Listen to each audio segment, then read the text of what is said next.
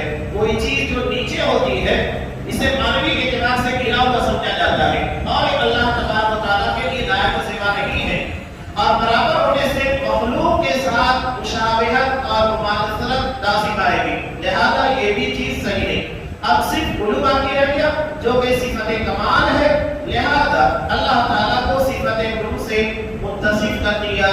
ثابت ہوا کہ اللہ تعالیٰ تمام مخلوقات سے اوپر عرش پر بلند ہے، اللہ کا عرش آسمانوں پر ہے، اللہ تعالیٰ کا سمع و بصر علم و قدرت ہر چیز کو محیط ہے۔ یہ اہل سنت والجماعت کا عقیدہ ہے۔ اب یہاں سب سے اہم سوال اس کے لیے ہماری بحث چل رہی ہے کہ اللہ تبارک و تعالیٰ کہاں ہے؟ یہ بہت اہم سوال ہے۔ چنانچہ اس سے میں اہل سنت والجماعت اللہ عرش پر مستوی ہے۔ میں پہلے چونکہ جو بات آگے آنے والی ہے جو ہم رد کرنا چاہتے ہیں جن چیزوں کا اسے بیان کر دوں کہ اسی کتاب کے اندر صفحہ نمبر 67 پر ڈاکٹر اسرار احمد کی تقریر ہے اور اسے تحریر کے اندر لایا گیا ہے سورہ حدید کی تفسیر کے طور پر ام المصبحات۔ یہ کہتے ہیں اللہ تبارک و تعالیٰ کے تعلق سے کچھ باتیں آگے پیچھے کی بھی نقل کر دینا ضروری ہے کہ اللہ تعالیٰ ہمارے ساتھ ہے ہم جہاں کہیں بھی ہو، یہ ان کی عبارت میں پیش کر رہا ہوں، لیکن کیسے ہے یہ ہم نہیں جانتے۔ بات برباد کیجیے، وہ کہہ رہے ہیں کہ ہم نہیں جانتے اللہ کیسے ہے، ہم اس کی کیفیت کو نہیں جان سکتے۔ بعض لوگوں نے اپنی ذہنی سطح کے اعتبار سے اللہ تعالیٰ کے بارے میں تجسیم کا تصور قائم کیا ہے۔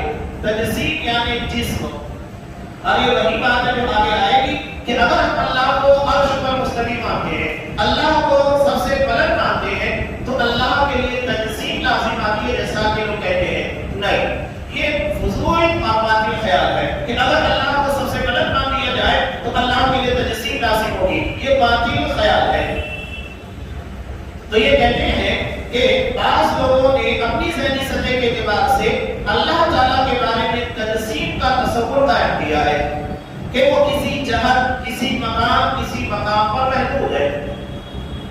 اب یہ جو نقل کر رہے ہیں کہ کسی جہت یعنی علوم، کسی مقام یعنی عرش آتا ہے، اور اس کے بعد کسی مقام پر محدود ہے۔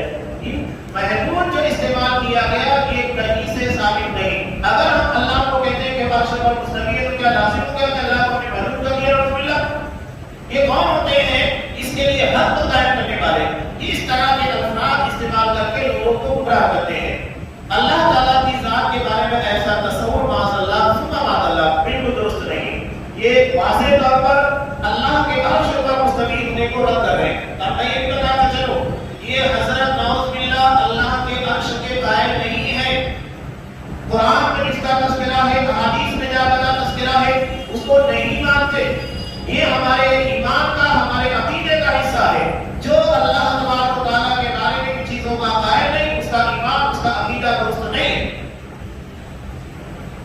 تو یہ رد کر رہے ہیں۔ اب یہ کیا کریں؟ وہ تو ہر آن ہر جگہ موجود ہے۔ یہ واضح طور پر اپنا عقیدہ بیان کر رہے ہیں کہ وہ ہر جہاں، وہ تو ہر آن ہر جگہ موجود ہے، البتہ کیسے ہے یہ ہم نہیں جانتے۔ یہ ان کے کہنے کا مطلب ہے۔ اب اسی ضمن میں جو باتیں ہیں وہ آگے کی آنے والی ہے۔ یہ جو کہہ رہے ہیں کہ اللہ ہر آن ہر جگہ موجود ہے، اسے وحدت الوجود سے تعبیر کیا جاتا ہے۔ اب یہاں اللہ کہاں ہے؟ دیکھیں، علامہ ابن ابی العز رحمہ اللہ یہ کون ہے؟ یہ شرح العقیدۃ الطحاویہ لکھنے والے، جسے امام جعفر طحاوی نے لکھا تھا۔ کتاب کے لکھنے والے حنفی، اور امام ابن ابی العز رحمہ اللہ یہ بھی حنفی ہے، لیکن یہ وہ حنفی نہیں ہے جو آج کے حنفی ہوتے ہیں، جو عقیدے میں بگڑے ہوتے ہیں، مسلکاً کچھ اور ہوتے ہیں، اصولاً فروعاً کچھ اور ہوتے ہیں۔ یہ لوگ اپنی نسبت حنفی کرتے تھے، لیکن کتاب و سنت کے ماننے والے صحیح عقیدے کے حاملین تھے۔ چنانچہ یہ خود بیان کرتے ہیں اللہ تبارک و تعالیٰ کے تعلق سے، علامہ ابن ابی العز رحمہ اللہ بیان کرتے ہیں، لکھتے ہیں کہ اگر آپ احادیث رسول اور کلام سلف کو سنتے ہیں تو اس میں اللہ تعالیٰ کے عرش پر بلند ہونے کے بے شمار ثبوت ملیں گے۔ یہاں بات آگے بھی آئے گی، لیکن میں پہلے بیان کر دوں۔ ہم لوگ بات تو کہتے ہوئے غلطی کر جاتے ہیں۔ عام طور سے ہم لوگ کیا کہتے ہیں رب العالمین کے اندر کہ اللہ تبارک و تعالیٰ بیٹھا ہے، نہیں۔ قرآن میں، حدیث میں کسی جگہ کے پر اللہ کے لیے لفظ بیٹھا استعمال نہیں ہوا ہے۔ وہ یہ کہے کہ اللہ تبارک و تعالیٰ عرش پر بیٹھا ہے، غلط ہے۔ نہیں، کہیں پر بھی اللہ کے لیے لفظ بیٹھنا استعمال نہیں ہوا ہے، یہ اس کی صفت نہیں ہے۔ لہذا اس جملے کو درست کیجیے، یہ کہو اللہ عرش پر بلند ہوا، عرش پر مستوی ہے، یہ قرآن اور حدیث کا عقیدہ ہے۔ تو یہ کہتے ہیں کہ عرش پر بلند ہونے کے بے شمار ثبوت ملیں گے۔ عرش پر بلند ہونا یہ نہیں کہ اللہ تبارک و تعالیٰ عرش کا محتاج ہے، جس طرح کے آج ہم کرسی کے پر بیٹھے ہیں، اس کا مطلب کرسی لٹا دی جائے تو بیٹھ نہیں پائیں گے. نہیں, اللہ عرش پر مستوی ہے, اس کا مطلب اللہ بلند ہے. اسی کی تفسیر بیان کرتے محدثین نے کہا ہے اور سلف نے کہا ہے کہ استوا کا مطلب ہوتا ہے اعلی ورتفع, یعنی بلند ہونا. استوا کا مطلب یہ نہیں ہے کہ اللہ نعوذ باللہ بیٹھا ہوا ہے, یا اگر ہم اپنی زبان میں کہیں تشریف فرما ہے, نہیں, بلکہ ہم یہ کہیں گے اللہ عرش پر مستوی ہے, یا تو یہ کہیں گے کہ اللہ عرش پر بلند ہے. یہ صحیح تعبیر ہے جو قرآن حدیث کے اندر آئی ہے, اور یہ وہی بیان کر رہے ہیں کہ اللہ تعالیٰ کے عرش پر بلند ہونے کے بے شمار ثبوت ملیں گے. اس میں تو کوئی شک نہیں کہ اللہ تعالیٰ نے جب مخلوق پیدا کی تھی تو اس نے اپنی ذات کے اندر نہیں پیدا کیا تھا, بلکہ اپنی ذات کے باہر پیدا کیا, اپنی ذات کے اندر نہیں. اللہ تعالیٰ اس سے منزہ مقرر ہے کہ وہ اپنی ذات کے اندر مخلوق کو پیدا کرے, کیونکہ وہ اکیلا و بے نیاز ہے. اکیلے پن کا ثبوت ختم ہو جائے گا اگر یہ کہیں کہ اللہ نے اپنی ذات مخلوق کو پیدا کیا, اکیلا کہاں رہ گیا. اب اس کی ذات میں کہیں اور ذاتیں سما گئی ہیں, وہ اکیلا نہیں رہ گیا. نہ اس نے کسی کو جنا اور نہ وہ جنا گیا ہے. لہذا یہ بات ہے کہ اللہ تعالیٰ نے مخلوق کو اپنی ذات سے خارج پیدا کیا, اپنی ذات سے الگ پیدا کیا. اللہ قائم کی ذات اور کائنات سے جدا ہے, وہ کائنات میں نہیں ہے. اس صفت کے ساتھ اگر اللہ تعالیٰ اپنی ذات کی بلندی سے موصوف نہ ہو تو معاملہ اس کے بالکل برعکس ہوگا, یعنی لازم آئے گا کہ مخلوق سے جدا نہیں ہے, یعنی مخلوق نے سمایا ہوا ہے, کائنات کے اندر پایا جاتا ہے, جو کہ باطل ہے, غلط ہے. آگے اس صفت میں بہت سارے دلائل موجود ہیں. میں چند دلائل آپ کے سامنے پیش کروں گا. سب سے پہلی چیز اللہ تبارک و تعالیٰ نے جو بیان کیا سورہ نحل آیت نمبر 50, اللہ کہتا ہے یخافون ربهم من فوقہم, کہ اللہ کے بندے اپنے اوپر والے رب سے ڈرتے ہیں. اللہ نے کتنے واضح بات کہا کہ اللہ کے بندے اپنے سے اوپر والے رب سے ڈرتے ہیں. قرآن واضح طور پر فوق کا لفظ استعمال کر رہا ہے, اوپر. اور دوسری دلیل جیسا کہ سورہ انعام 18 اور 61 نمبر کی آیت ہے وَهُوَ الْقَاهِرُ فَوْقَ عِبَادِهِ, کہ وہ اپنے بندوں کے اوپر حاکم ہے. لفظ فوق یہاں پر بھی استعمال ہوا, اللہ اوپر ہے. اللہ نے ارشاد فرمایا سورہ مائدہ آیت نمبر 4 میں تعرج الملائکۃ والروح الیہ, فرشتے اور روح الامین یعنی حضرت جبرائیل علیہ السلام اس کی طرف چڑھتے ہیں. معراج عربی زبان میں سیڑھی کو کہا جاتا ہے, نیچے سے اوپر جانے کا ایک ذریعہ اعلیٰ ہوتا ہے. تو فرشتے اللہ کی طرف چڑھتے ہیں. یہ اس بات کی دلیل ہے کہ اللہ بلندی پر ہے, نیچے نہیں ہے, یا ہر جگہ موجود نہیں ہے. اگر ہر جگہ موجود ہوتا تو فرشتوں کو چڑھنے کی ضرورت کیا تھی. یہ گلا گلا رد ہے ان ساری چیزوں کے اندر. اور بھی بہت سارے دلائل جیسا کہ اللہ نے خود بیان کیا سورہ فاتحہ آیت نمبر 10 میں الیہ یصعد الکلم الطیب, اللہ کی طرف پاکیزہ کلمات چڑھتے ہیں, بلند ہوتے ہیں. ہاں حدیث کے اندر بھی اس کے دلائل موجود ہیں. ایک مشہور روایت جسے امام ابو داؤد وغیرہ نے مسند بزار اور المعجم الکبیر للطبرانی بہت سارے احادیث کی کتابوں کے اندر صحیح سند کے ساتھ ہے. نبی کریم صلی اللہ علیہ وسلم نے ارشاد فرمایا ان اللہ یستحی من عبادہ اذا رفع یدیہ ان یردہما صفرا, کہ جب بندہ اللہ کی طرف اپنے دونوں ہاتھوں کو اٹھا لیتا ہے دعا کے لیے, جب اللہ سے کچھ مانگتے ہیں تو اللہ کو حیا آتی ہے کہ اس کے ہاتھ کو خالی لوٹا دے. اب یہاں پورے طور پر آپ صلی اللہ علیہ وسلم بیان کر رہے ہیں کہ ہاتھ کو اٹھایا جاتا ہے, یعنی اللہ اوپر ہے تبھی ہاتھ اٹھایا جاتا ہے. اگر وہ ہر جگہ موجود ہوتا تو ہاتھوں کو اٹھانے کی ضرورت کیا تھی. تو یہ واضح طور پر ہے. آگے جیسا کہ ایک مشہور روایت جسے امام بخاری وغیرہ نے نقل بھی کیا ہے کہ ہر رات اللہ تعالیٰ آسمان دنیا کی طرف نزول فرماتا ہے. اب یہ رسول اس کی شایان شان ہے, وہ کس طرح ہے واللہ ہی دیتا جاتا ہے. ہم کو جو بیان کر دیا جو ہم مانتے ہیں. علامہ سے مسلم کی مشہور روایت ہے حجۃ الوداع کے موقع پر آپ صلی اللہ علیہ وسلم نے اصحاب کرام سے سوال کیا تھا الا هل بلغت, کہ کیا میں نے اللہ کا دین اللہ کے احکامات تم لوگوں تک پہنچا دیے. انہوں نے کہا کہ کیوں نہیں, بلغت وادیت یا رسول اللہ, اللہ کے رسول آپ نے صرف پہنچایا نہیں, پہنچانے کا حق ادا کر لیا. قرآن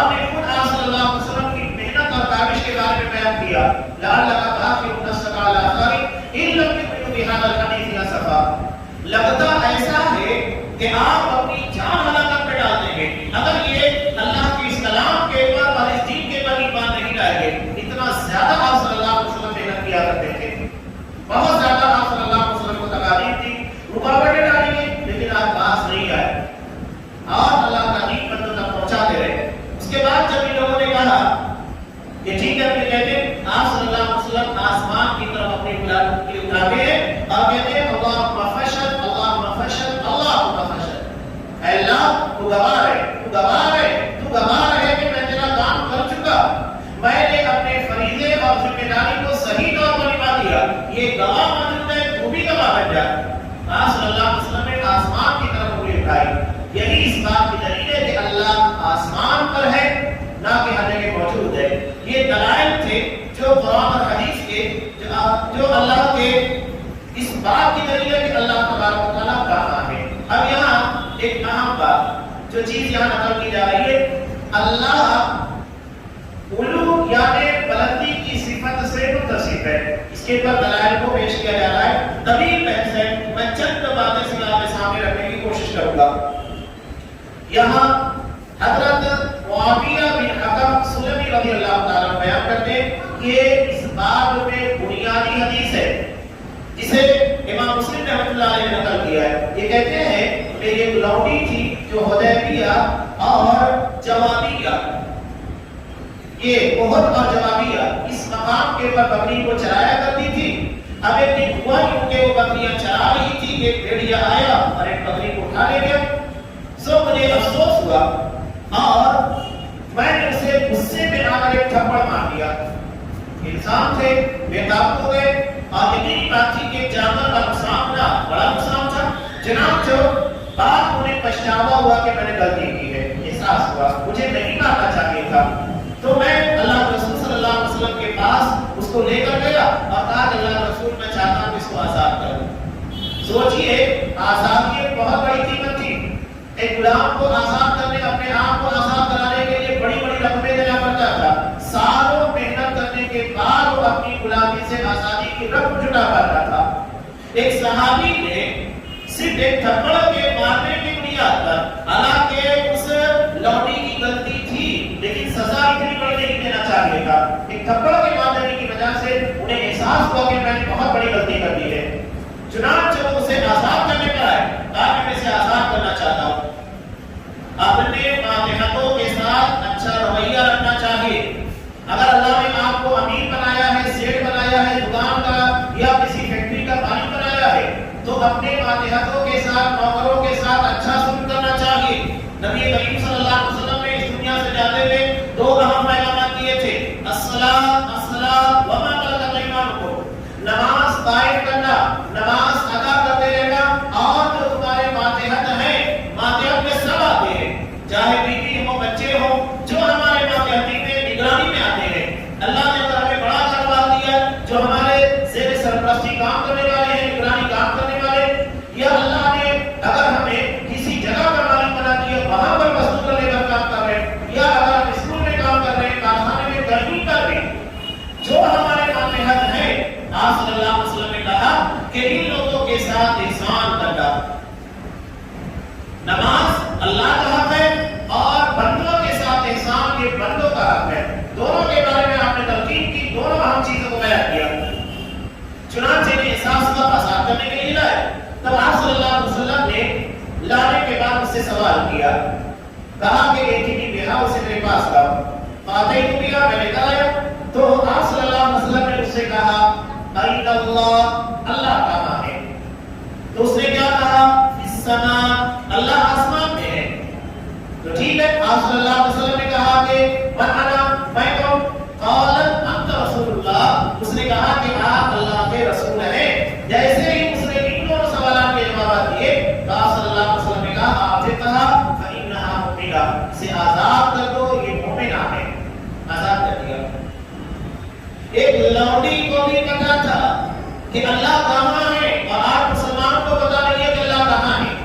یہی وجہ ہے کہ عرب علماء عمومی طور پر جب ہندوستان تشریف لاتے ہیں، اب انہیں پتہ لگ جاتا ہے کہ یہاں پر کچھ ایسے طبقے کے لوگ بھی موجود ہیں، خاص طور سے اب یہ سسٹم بند ہو گیا ہے، ورنہ مدینہ یونیورسٹی سے ہندوستانی جامعات کے بچوں کو لے جانے کے لیے پہلے ان کا تدریبی منصوبہ کرتا تھا جو تقریباً 1 مہینے کا مشتمل ہوتا، اور اس میں انٹرویو لیا جاتا، اس کے بعد پڑھائی ہوتی، پڑھائی کے بعد ایگزام ہوتا، اور اسی بنیاد کے پر انہیں مدینہ یونیورسٹی کے لیے منتخب کیا جاتا تھا۔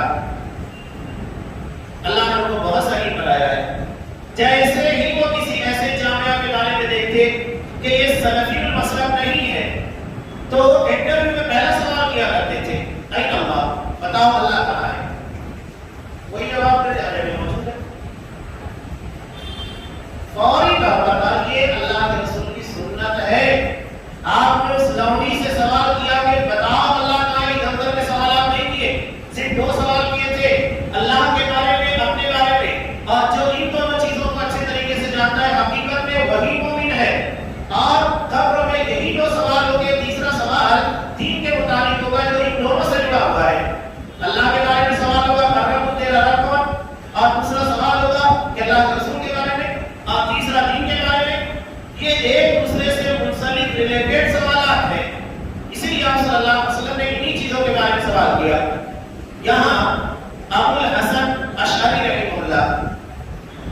کا عقیدہ پہلے بگڑا ہوا تھا، بعد میں اپنے عقیدے کی اصلاح کی اور جو عقیدے کی خرابیاں تھی اس کے رد میں کتاب لکھی۔ آج بھی احناف اپنے آپ کو کیا کہتے ہیں؟ عقیدتاً اشعری ماتوریدی، یہ وہی اشعری ہے۔ اللہ نے ان کو توفیق دی، امام ابو الحسن اشعری رحمہ اللہ کو، وہ سلفی العقیدہ ہو گئے، اپنے عقیدے کی خرابیاں درست کر لی، لیکن بعد میں آنے والے نہیں سدھر پائے اور اسی غلطی کے اوپر قائم ہے۔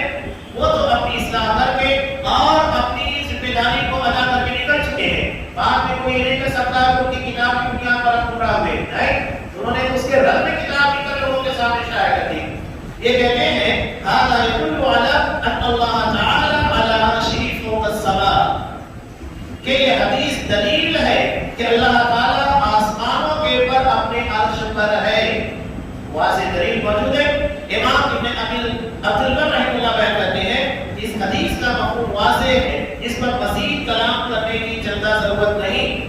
رہا رسول اللہ صلی اللہ علیہ وسلم کا کہ سوال کہ اللہ کہاں ہے، اور لوڈی کا جواب کہ اللہ آسمانوں کے اوپر ہے، اہل حق کا یہی عقیدہ ہے۔ تو یہ اس بات میں بالکل واضح دلیل ہے، اسے یہاں پر صاحب کتاب نے نقل کیا ہے۔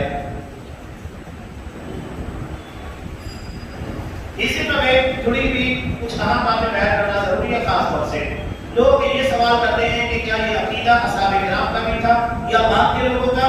تو یہ بات جان لیجیے، میں صرف اصحاب کرام کے عقیدے کو نقل کر رہا ہوں، ورنہ آخری جو صدی چل رہی ہے 14ویں ہمارے اعتبار سے، تو اللہ کے رسول صلی اللہ علیہ وسلم کے زمانے سے لے کر 14ویں صدی تک کے دلائل موجود ہیں کہ تمام سلف صالح کا یہی عقیدہ تھا۔ ساری چیزیں دلائل موجود ہے۔ اصحاب کرام کا عقیدہ کیا تھا بیان کرنا ضروری ہے۔ سب سے پہلے حضرت ابوبکر صدیق رضی اللہ تعالی، امام بخاری نے اپنی کتاب التاریخ الکبیر، بہت مشہور کتاب ہے، اس میں نقل کیا کہ جب آپ صلی اللہ علیہ وسلم کی وفات ہوئی، وفات کے وقت حضرت ابوبکر صدیق نے کہا تھا من کان یعبد محمدا فإن محمدا قد مات ومن کان یعبد اللہ فإن اللہ فی السماء حی لا يموت۔ یہ جو جملہ ہے فی السماء، یہ دراصل تاریخ کبیر کا ہے، اسی لیے یہاں پر جو روایت نقل کی گئی ہے وہ تاریخ کبیر کی ہے، صحیح سند کے ساتھ پڑھی ہے، ورنہ بخاری کے اندر جو نقل کی گئی اس میں فی السماء کا لفظ نہیں ہے، لیکن یہ تاریخ الکبیر کی روایت ہے، اس میں لفظ موجود ہے۔ وہ کہتے ہیں جو محمد صلی اللہ علیہ وسلم کی عبادت کرتا تھا، تو جاننے کہ آپ کو موت آ چکی ہے، اور جو اللہ تعالیٰ کی عبادت کرتا تھا تو اللہ آسمانوں کے اوپر زندہ ہے، اسے کبھی موت نہیں آئے گی۔ اس میں دو اہم باتیں ہیں۔ پہلی بات تو آپ صلی اللہ علیہ وسلم کی موت، اس لفظ کو استعمال کرتے ہوئے لوگ ڈرتے ہیں۔ ڈرتے کیا ہے کہ ان کی عقیدے کی خرابی ہے کہ اس لفظ کو استعمال نہیں کرتے۔ یہ آپ صلی اللہ علیہ وسلم کی تذلیل نہیں ہے، نہ آپ صلی اللہ علیہ وسلم کی بے عزتی ہے کہ آپ کے لیے یہ لفظ استعمال کیا جائے موت کا۔ اگر یہ بے عزتی ہوتی تو ابوبکر صدیق سے بڑھ کر آپ کی عزت و توقیر کرنے والا کوئی نہیں تھا۔ کیا ہم نعوذ باللہ ابوبکر صدیق سے بڑھ کر نبی کی عزت اور آپ کی شان کو جانتے ہیں کہ ہم یہ لفظ استعمال نہیں کریں گے؟ قرآن مجید میں جب یہ لفظ استعمال ہوا کہ آپ صلی اللہ علیہ وسلم کے تعلق سے وما محمد الا رسول، کہ محمد صلی اللہ علیہ وسلم ایک رسول ہے، افئن مات، واضح طور پر قرآن مجید نے کہا کہ اگر آپ کی موت آ جاتی ہے، قرآن کہتا ہے انک میت وانہم میتون، آپ کو بھی مرنا ہے اور ان سارے لوگوں کو مرنا ہے جو سوچے کہ آپ کے مرنے کی وجہ سے دین ختم ہو جائے گا، نہیں، سب کو مر رہا ہے۔ تو یہ لفظ جب قرآن میں ہے جس کی تلاوت کے اوپر ہمیں اجر ملتا ہے، گناہ نہیں ملتا، جب ہم استعمال کریں گے افئن مات تلاوت کے طور پر تو ہمیں اتنے حرف کا ثواب ملے گا انشاءاللہ، گناہ نہیں ملے گا۔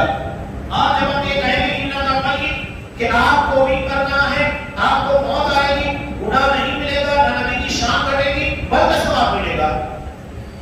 یہ ہم نے اپنی طرف سے خیالات بنا لیے جو قرآن حدیث کی فکروں کے بالکل خلاف۔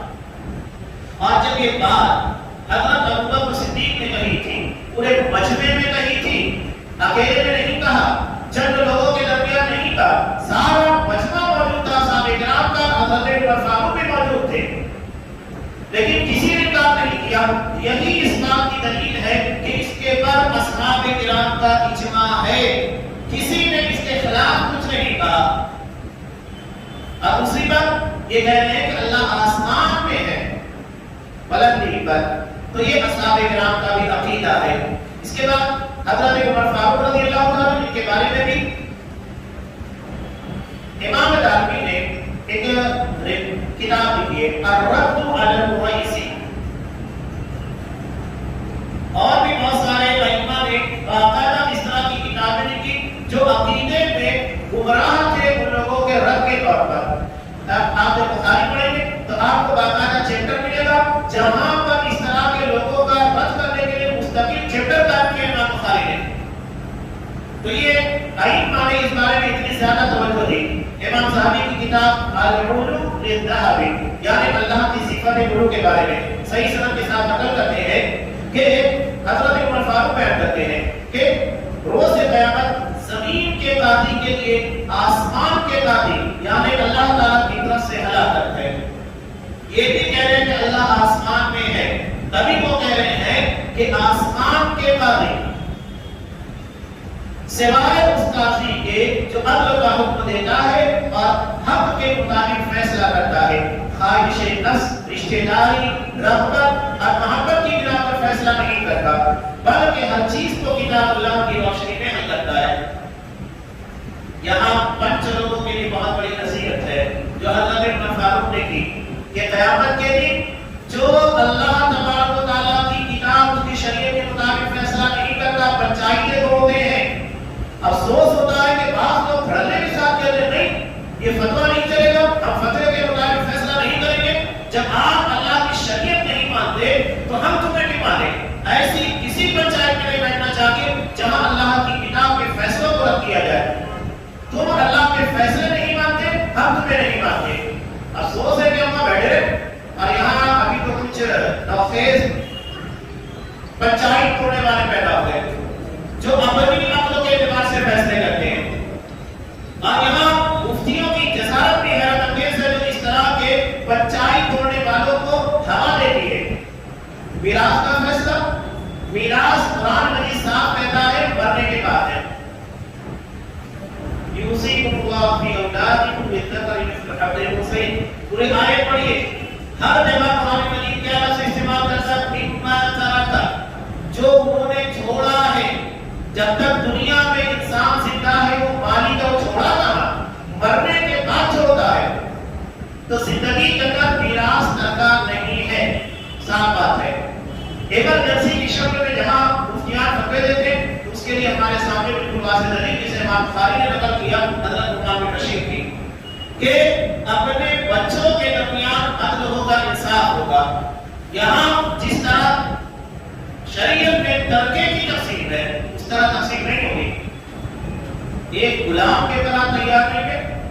جب انہوں نے حضرت نعمان بن بشیر کو دینا چاہا کہا کہ بشیر کی تمہاری اور بھی اولاد ہے، کہا کہ ہاں سب کو دیا، کہا کہ نہیں، کہا کہ جاؤ میں ظلم پر گواہ نہیں بنتا، واپس کر دیا۔ اتنی واضح دلیل ہے کہ اگر زندگی میں اپنی اولاد کے درمیان کچھ دینا ہے تو انصاف کرنا ہوگا۔ نبی کریم صلی اللہ علیہ وسلم نے ارشاد فرمایا کہ وہ لوگ جو اپنی اولاد کے درمیان انصاف کرتے ہیں انہیں عرش کے داہنی طرف جگہ دی جائے گی، نور کے ممبروں کے پر بٹھایا جائے گا۔ یہ عدل انصاف ہے۔ آپ کی واتقوا اللہ واعدلوا بین ابنائکم، اللہ سے ڈرو اور اپنے بچوں کے درمیان انصاف کرو۔ اتنے واضح دلائل موجود ہیں، اس کے بعد کہتے نہیں یہ ترکہ نہیں ہے جو ہم تقسیم کرتے ہیں۔ شریعت واضح طور پر کہہ رہی ہے کہ مرنے کے بعد مرنے سے پہلے ہم قومیں تقسیم کرنے والے ہیں، اور اس کے بعد بے انصافیاں عدل رڑنے کے ساتھ چل رہا ہے، لوگ فیصلے کر دیتے ہیں، کوئی دلیل موجود نہیں ہے۔ یہ یاد رکھیے گا کہ قیامت کے روز زمین کے قاضی کے لیے آسمان کے قاضی آئے اللہ کی طرف سے ہلاکت ہے۔ یہ بات یاد رکھیے، اگر ہم پنچ کی حیثیت سے کہیں بیٹھ کر فیصلے کرتے ہیں، جھکاؤ نہیں ہونا چاہیے، عدل کی بنیاد کے پر فیصلے ہونا چاہیے۔ حضرت عبداللہ بن مسعود رضی اللہ تعالیٰ عنہ کا بھی قول ہے جسے کتاب توحید ابن خزیمہ میں نقل کیا ہے، یہ کہتے ہیں ایک آسمان سے دوسرے آسمان تک 500 سال کی مسافت ہے۔ زمین اور آسمان دنیا کے درمیان 500 سال کا